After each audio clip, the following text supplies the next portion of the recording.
الله الرحمن الرحيم. إذا مات آدم انقطع عمل إلا ثلاثة: صدقة جارية أو علم ينتفع به أو ولد صالح أو كما قال النبي صلى الله عليه وسلم.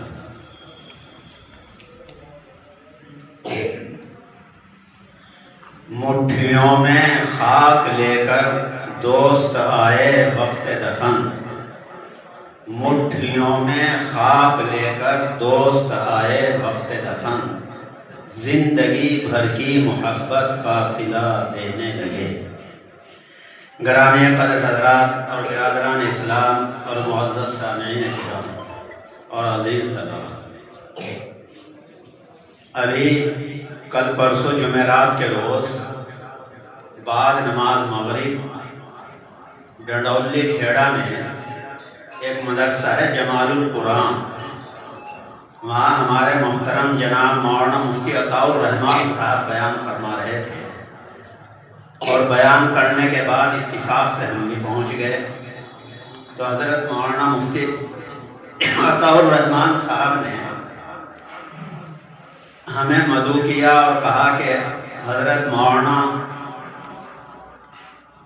دارالعلوم دیوبند سے حضرت قاری محمد یوسف صاحب مدد اللہم العالی تشریف لا رہے ہیں، ذکر کی مجلس ہوگی اور کچھ تعزیتی پروگرام بھی رہے گا۔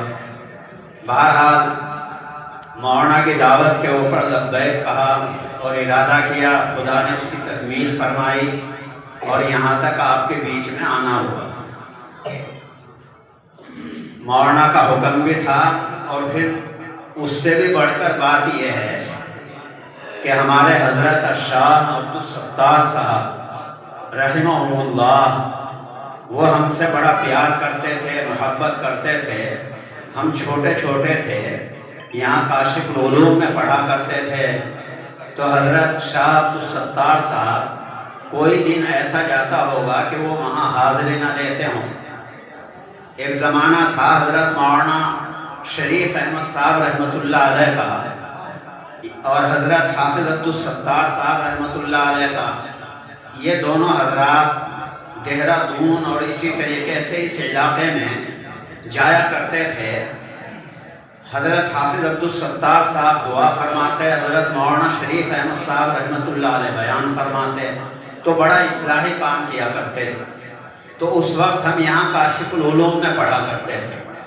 حضرت کی محبتوں اور حضرت کی شفقتوں کا یہ نتیجہ تھا کہ ہم چھوٹے چھوٹے تھے، مگر آپ سے اتنی محبت کہ روزانہ عصر کے بعد یہاں گاؤں میں مسجد تھی جسے نام کا کہتے ہیں، نانکے کی مسجد۔ یہ مدرسہ بھی بہت چھوٹا سا تھا، 2-3 کمرے تھے، نہ مسجد تھی نہ اور کچھ تھا، تو وہیں پر حضرت کا قیام رہتا تھا روزانہ، یا تیسرے چوتھے دن 5ویں دن تو آنا ہی تھا۔ اور حضرت یہ بھی کیا کرتے تھے کہ ہم چھوٹوں کو 10 پیسے 8 آنے 4 آنے، اس وقت یہی پیسوں کا اور انوں کا سلسلہ تھا۔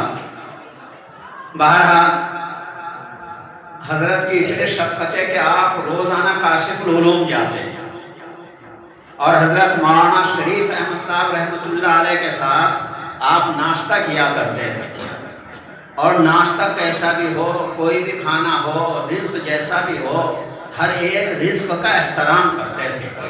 آج ہم لوگ دیکھتے ہیں کہ روٹیاں یوں ہی ڈال دیتے ہیں، ہمارے بچے بھی احترام نہیں کرتے، بڑے بھی احترام نہیں کرتے، چھوٹے بھی احترام نہیں کرتے، ہماری مائیں اور بہنیں بھی آج احترام نہیں کرتی، اتنی فراوانی رزق کی ہو گئی۔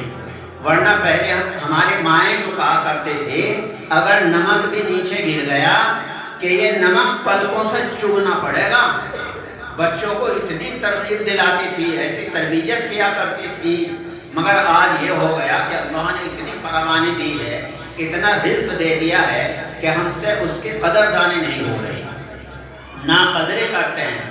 حضرت وہاں چھٹمل پور جایا کرتے تھے، حضرت شاہ عبدالستار صاحب، میں حضرت مولانا شریف صاحب کی چائے بنایا کرتا تھا، تو آپ صبح ہی جاتے اور وہاں چائے نوش فرماتے، جو پتی بھی رہ جاتی ہے نا کف میں پتی، جسے ہم بہت دور پھینک دیتے ہیں، وہ اسے بھی کھاتے اور یوں کہتے یہ بھی اللہ کی نعمت ہے، اس کی بھی قدردانی کرو۔ تو اس کو بھی صاف کر دیا کرتے تھے۔ تو خلاصہ یہ ہے کہ اللہ نے بڑی تواضع، عاجزی، انکساری، محبت اور شفقتوں سے حضرت شاہ عبدالستار صاحب کو نوازا تھا۔ اور بتاؤں تھوڑی سی بات آپ کو، حضرت شاہ عبدالستار صاحب رحمۃ اللہ علیہ کتنی محبت کرتے تھے اہل علم سے، علم والوں سے، اتنی محبت کرتے تھے جب ہم یہاں پڑھانے لگے، کاشف العلوم میں پڑھانے کا دور آیا، تو مجھ کو ایک روز کہنے لگے، او سندل ہڑی کے مولوی، تو سندل ہڑی نہیں لے کر چلتا؟ مگر حضرت جب آپ فرمائیں، تو ان کی محبت دیکھیے، ایک روز خود ہی چلے گئے حضرت حاجی اشرف صاحب کو لے کر، اور آنے کے بعد پھر بتلا رہے کہ ہم تمہارے گھر ہو کر آئے، تمہاری اماں نے ساگ کھلایا اور ہمیں کیا ہے لسی پلائی، اور پھر ہم وہاں ایک غیر مسلم کا بھی، وہ غیر مسلم کے پاس بھی ہم گئے، ان کا ادب و احترام کیا، اور ان کو ہم واہ واہ اہلاً و سہلاً کہہ کر آئے۔ کیوں؟ اس لیے کہ وہاں اس غیر مسلم پردھان نے، جس کا بلدیو نام تھا، اس نے مسجد بنوائی، وہاں مسجد نہیں بن رہی تھی، مگر اس نے مسجد بنوائی تو اس کا شکریہ ادا کرنے گئے، اس کا شکریہ ادا کیا اور لوگوں کو توجہ دلائی کہ مسجد میں نماز پڑھو۔ تو خلاصہ یہ ہے کہ آپ کی کوئی مثال ہی نہیں ہو سکتی۔ بہرحال ان کے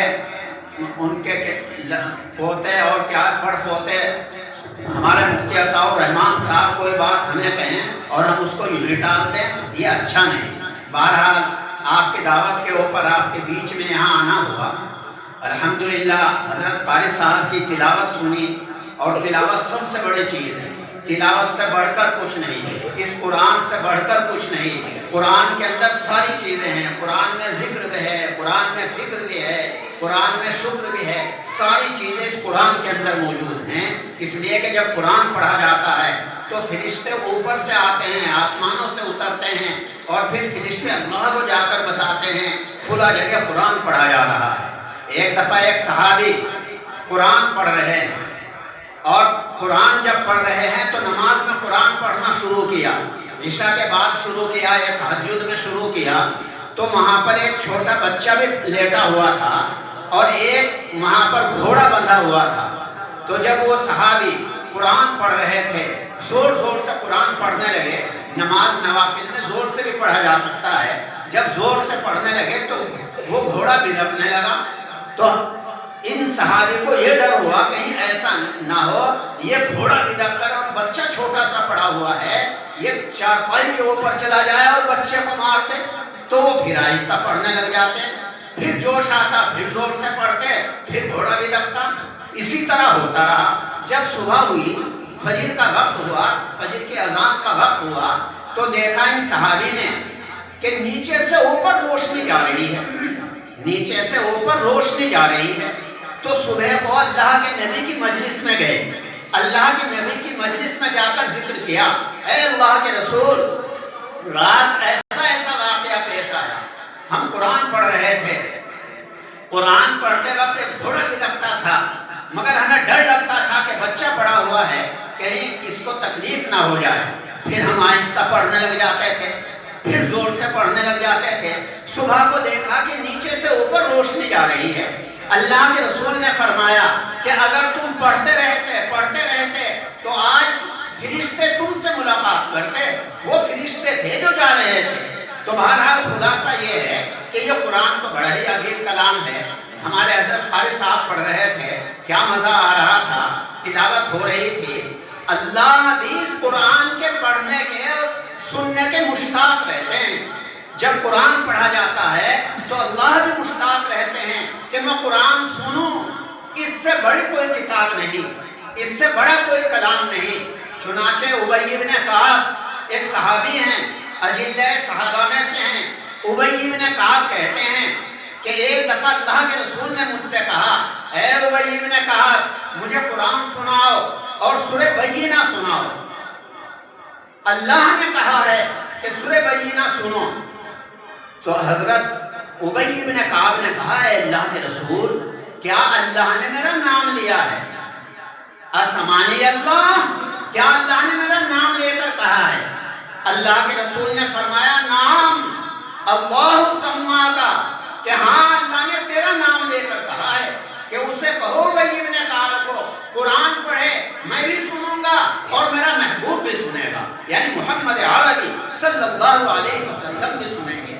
تو یہ سن کر وہ صحابی رونے لگے اور انہوں نے کیا ہے خوشی میں رویا اور قرآن پڑھا۔ تو خلاصہ یہ ہے کہ یہ قرآن تو اتنی قیمتی چیز ہے کہ اللہ بھی خوش ہوتے ہیں قرآن پڑھنے والوں سے، اور اللہ بھی چاہتا ہے میرے بندے قرآن پڑھیں میں سنوں۔ بہرحال ہمارے قاری صاحب پڑھ رہے تھے، ماشاءاللہ قرآن عجیب لہجے میں آپ تلاوت کر رہے تھے۔ اللہ کو ایسا قرآن پڑھنا پڑھانا بہت پسند ہے۔ اس کے بعد ایک دوسری بات ہمارے حضرت مفتی عطاء الرحمان صاحب مدظلہ العالی جو آج بیمار بھی ہیں، یہیں آ کر دیکھا، یہیں پتہ چلا، اللہ تبارک و تعالی ان کو بھی صحت عافیت نصیب فرمائے اور شفاء کلی عطا فرمائے۔ بہرحال اس صورت میں بھی یہ یہاں بیٹھے ہوئے ہیں، قرآن کی مجلس میں ہیں اور اپنے ادارے کی ایک عزت میں یہاں بیٹھے ہوئے ہیں، ورنہ بیمار آدمی تو اپنے گھر میں رہتا ہے۔ بہرحال مفتی عطاء الرحمان صاحب نے اس طرف بھی اشارہ کیا کہ ہمارے حضرت مولانا محمد ہاشم صاحب رحمہ اللہ جو حضرت شاہ عبد الستار صاحب کے خلیفہ تھے، انہوں نے خلافت سے نوازا تھا، ان کی تعزیتی پروگرام بھی ہم کریں گے۔ بہرحال تعزیتی پروگرام تو یہی ہے کہ ہم ان کی چیزوں کو یاد رکھیں جو وہ چھوڑ کر چلے گئے، ہم بھی وہ کام کریں جو وہ کام کیا کرتے تھے۔ بہرحال حدیث میں یہ آتا ہے کہ جب آدمی مر جاتا ہے تو اس کے سارے عمل منقطع ہو جاتے ہیں، وہ کچھ بھی نہیں کر سکتا۔ اس لیے کہا کہ زندگی کو مبارک سمجھو، مرنے سے پہلے زندگی کی قدر کرو۔ زندگی ایک نعمت ہے، مرنے کے بعد کچھ بھی نہیں کر سکتا آدمی، نہ درود پڑھ سکتا، نہ قرآن پڑھ سکتا ہے، نہ کسی کی خدمت کر سکتا، اور زندہ آدمی ہے قرآن بھی پڑھے گا، خدمت بھی کرے گا اور ذکر بھی کرے گا، سب کچھ کر سکتا ہے۔ تو گویا کہ زندگی بہت بڑی نعمت ہے۔ اس لیے یہ کہا کہ زندگی میں تم اچھے کام کرو، جب آدمی مر جائے گا سارے عمل منقطع ہو جائیں گے، کچھ بھی نہیں کر سکے گا۔ ہاں 3 عمل ایسے بتائے اللہ کے رسول نے کہ 3 عمل آدمی کے کام آتے ہیں۔ ان میں سے پہلا عمل صدقہ جاریہ۔ اگر آدمی یہاں دنیا میں رہ کر صدقہ جاریہ کر رہا ہے، کوئی اللہ کے راستے میں صدقہ دے رہا ہے، اللہ کے راستے میں کسی کو کہیں کوئی نل لگوا دیا، کنواں بنوا دیا، کسی فقیر یتیم مسکین کی مدد کر دی، یہ سب صدقہ جاریہ کہلاتا ہے۔ کسی کو قرآن پڑھنے کے لیے دے دیا، کسی مدرسے میں کوئی اینٹ لگوا دی، یہ سب صدقہ جاریہ۔ اگر کوئی آدمی صدقہ جاریہ کرتا ہے تو وہ مرنے کے بعد کام آتا ہے، مرنے کے بعد کام آئے گا، ایک چیز۔ دوسری چیز او علم ينتفع به، یا اس آدمی نے ایسا علم سیکھا تھا جس سے دوسرے لوگ بھی نفع اٹھائیں، خود بھی وہ نفع اٹھائے۔ چنانچہ ہمارے مولانا محمد ہاشم صاحب چلے گئے، انہوں نے ایک ایسا علم سیکھا جس سے ہمہ شمہ فائدہ اٹھا رہے ہیں، ان کے بعد میں ان کی اولاد فائدہ اٹھا رہی ہے اور دوسرے لوگ فائدہ اٹھا رہے ہیں، اس کا نفع ان کو بھی پہنچ رہا۔ تو دوسری چیز گویا کہ علم نافع، آدمی ایسا علم سیکھے جو نافع ہو، نفع بخش ہو، ایسا علم سیکھنا چاہیے۔ یہ جو علوم ہیں جنہیں ہم کیا ہے انگلش کا علم کہتے ہیں اور ہندی کا علم کہتے ہیں، ڈاکٹری کا علم ہے، انجینئرنگ کا ہے، یہ سارے کے سارے علم بس یہ نام کے علم ہیں، ورنہ انہیں معلومات کہا جائے گا۔ اصل علم تو علم الہی ہے، علم نبوت ہے، علم قرآن ہے، یہی ہے اصل علم۔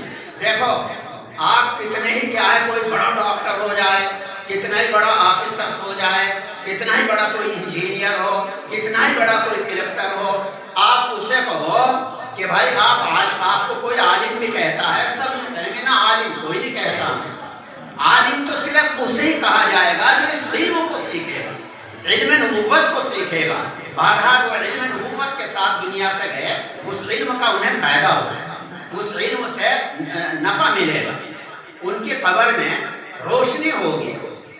تیسری چیز او ولد صالح، مرنے والا مر جاتا ہے، نیک اولاد اگر چھوڑ کر جا رہا ہے، یہ نیک اولاد بھی کام آتی ہے۔ اس لیے ہم سب کا فرض ہے کہ ہم اپنی زندگی میں اگر اللہ نے ہمیں اولاد دی ہے تو اولاد کی تربیت کریں، اولاد کو نیک بنائیں، اولاد کے اوپر محنتیں کریں۔ اولاد کے اوپر جب محنت ہوتی ہے تو وہ کام آتی ہے۔ دیکھو ایک دفعہ حضرت معین الدین چشتی اجمیری رحمت اللہ علیہ وہ بنگال گئے، اور بنگال جا کر انہوں نے ان کے ہاتھوں کے اوپر 7 لاکھ آدمی مسلمان ہوئے اور 70 لاکھ آدمی ان کے ہاتھوں پر بیعت ہوئے۔ کتنا بڑا کام کیا۔ اب جب وہ وہاں سے آئے، اجمیر واپس ہو رہے تھے، بڑی خوشی سے پھولے نہیں سما رہے تھے، اجمیر پہنچے، والدہ محترمہ کہنے لگی ہاں بھائی معین الدین بہت خوش ہو رہا ہے کہ جی ہاں، کہ یہ تیرا کمال نہیں ہے، یہ میرا کمال ہے۔ میں جب تجھے دودھ پلاتی تھی، باوضو ہو کر پلاتی تھی، قرآن پڑھ کر پلاتی تھی، آج جو تو خوش ہو رہا ہے، لوگ تیرا احترام کر رہے ہیں، عزت کر رہے ہیں، اور تیرے ہاتھوں کے اوپر اسلام لا رہے ہیں، مشرف بے اسلام ہو رہے ہیں، یہ کمال میرا ہے، تیرا نہیں ہے۔ تو گویا کہ ماں کا بھی بڑا کمال ہوتا ہے۔ آج ہم نے تربیت چھوڑ دی، ہماری ماں اور بہنوں نے تربیت چھوڑ دی، یہ تربیت کام آتی ہے۔ تو او ولد صالح، اگر نیک اولاد آدمی چھوڑ کر جائے تو نیک اولاد بھی کام آتی ہے۔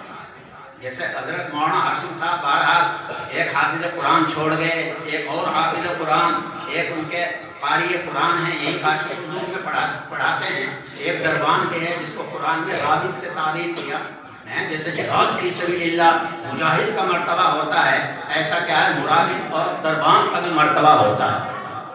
بہرحال اللہ تبارک و تعالی ہم سب کو نیک بنائے، ایمان والے بنائے، ایمان پر خاتمہ فرمائے اور ایمان کے ساتھ ہمیں دنیا سے لے جائے، اور اللہ تبارک و تعالی ہم سب کو اہل علم کے عمل کی اہل علم کی محبت پیدا فرمائے اور ان جیسا ہمیں بھی عمل کرنے کی توفیق عطا فرمائے۔ وآخر دعوانا الحمدللہ رب العالمین۔ ماشاءاللہ حضرت حافظ صاحب بھی تشریف لے آئے، یہ بھی ہمارے جلسے کے لیے مبارک در مبارک، اہلا و سہلا مرحبا۔